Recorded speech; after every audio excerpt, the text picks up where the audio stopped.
Hello guys and welcome to this video. Now today I'll be modifying this Seiko SKX013 into this. This is the finished product, and as you can see it's got that lovely double dome crystal, sapphire of course. We've got Mercedes hands with an orange seconds hand which match that diver's text at the bottom. We've got a new crown, a signed crown, and we've got a new movement inside.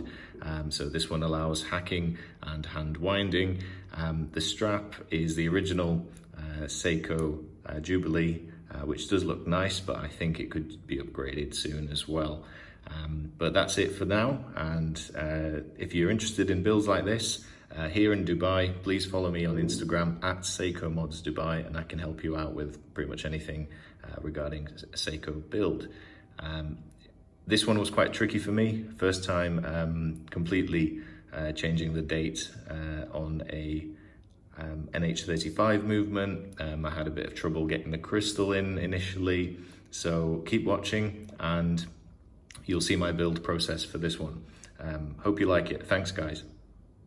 Before I start the mods, let's just have a quick look at this standard watch. It's in pretty good condition. It's from my friend Leo here in Dubai. Everything is standard on this. So we've got the mineral glass. We're going to be swapping that for sapphire. We're going to also swap the movement inside to the NH36 or 35 or 36 movement, and the crown as well. So they're the only mods that are happening. Leo's also asked me to switch out this strap, which I've just realized is a Ryoko strap, which I believe it's a custom made strap here in Dubai, really nice quality. But he's asked me to put it back on the original bracelet as well. So to get things going, I'm gonna remove the strap, get all my tools ready, get my gloves on, and start removing parts to get the movement out and the crystal. So here we are all set up. Now I should mention all the mods are from NamokiMODS. All the parts, should I say, like this blue AR crystal. They've got a nice range of parts for the smaller SKX013, including cases and so on, which I'll be using very soon in the second build coming very soon. So the first job was to remove the strap, which I've already done. As mentioned, this is actually really nice quality if you're in Dubai and you're looking for straps, or in the UAE. This brand, Ryoko, they're on Instagram, check them out. Really nice handmade straps. I didn't realize this was one of theirs until I just took it off now. It's I don't know if they supply the Hirsch buckles as well, but you can tell really good quality, so check them out. I know they make custom bands and things like that as well. So I've just loosened the case back. So we are going to be taking this out. There we go. I'll put that to one side. I must get in fact, I'll just use this for now. Somewhere to put the movement out of the way. I'm just going to cover it with this off to the side here once it comes out. So that is the standard 7S26 movement. We're going to remove it from the case. We're going to change the hands on it. Well, actually, we're going to strip the movement down. We're going to install a new movement, which is this NH35, and I just need to swap the day wheel over as well. That'll give him stop seconds, hacking seconds, and hand wind functions, which is a really nice upgrade actually. So the first job is to unscrew the crown and remove it. I'm just going to press on this little pin here. You've probably seen it in my other videos. Pop the crown out and then flip the movement onto the table. So I've removed the crown and now I'm just going to drop the movement out. It's worth pointing out we won't be keeping this crown. We're going to have to change it as we're changing the movement, and the stems are different. Unfortunately, we can't remove the stem from this original crown either. So when you do change a movement, you have to change the crown as well. So I've just popped it up a little bit, so it should drop out. There we go. And I'll leave that covered for the minute because I'm going to be tackling the crystal first. You'll have noticed the chapter ring is on the inside of the case, not on the sort of outside, sandwiched between the crystal on these models, which makes life a little bit easier. later actually. So I'm going to be using the crystal press. I'm going to take the crystal out without taking the bezel off. It should come through and the new crystal should plop back in without need to remove the bezel. If possible, if they're not changing the bezel, I tend to avoid removing it because you can get scratches, and this one's quite a tight fitting one. So let me go ahead and do that and then we'll continue. So here we go. The case is now crystal-less. Everything came out just fine. If you're careful, you can get the crystal out through the front without removing the bezel or the inserts. That way, as I said, you remove any risk of scratching the case. If it's just a standard size crystal, especially these bevel edge types, it's not really an issue. Quite easy to pop this crystal out as well, using the press just then. Of course, we've got the gasket, which I'm just going to check over, make sure that's all good to reuse. It should be. It looks like a fairly new watch altogether. You know, there's no tears or squashed parts or anything in this. So I'm going to be installing the NamokiMODS. This is called the 321 double dome sapphire crystal, and this should have blue AR. So yeah, you can see the blue AR sort of streaking through it on the corners. It does still have the bevel edge from Namoki. I don't think they do a non-bevel edge version. If you are looking for one of those, have a look at Watch and Style. That's where I got some parts for my next build. So just comparing the crystals, they are sort of identical in diameter. The Namoki one, if we zoom in a bit, has kind of a sharper bevel edge. It's not as slow sloping as this one, but it does of course have that dome on both sides of the crystal, which means there's no distortion in the kind of the main part of the crystal, but there will be some on the edges. So what I'm going to do here is place the gasket back in the case, make sure that's all set, place the crystal on the top, go back to the press and press it in, and I'll show you the result in a second. So I've got the crystal in now. As you can see, it's got that nice double dome blue AR sort of effect with the edge. The edge is quite small on the SKX013. Also, I did have to remove the bezel in the end to get it to fit properly, and I used a different gasket as well. So to ensure a tight fit, everything works, and yeah, it's looking really good so far.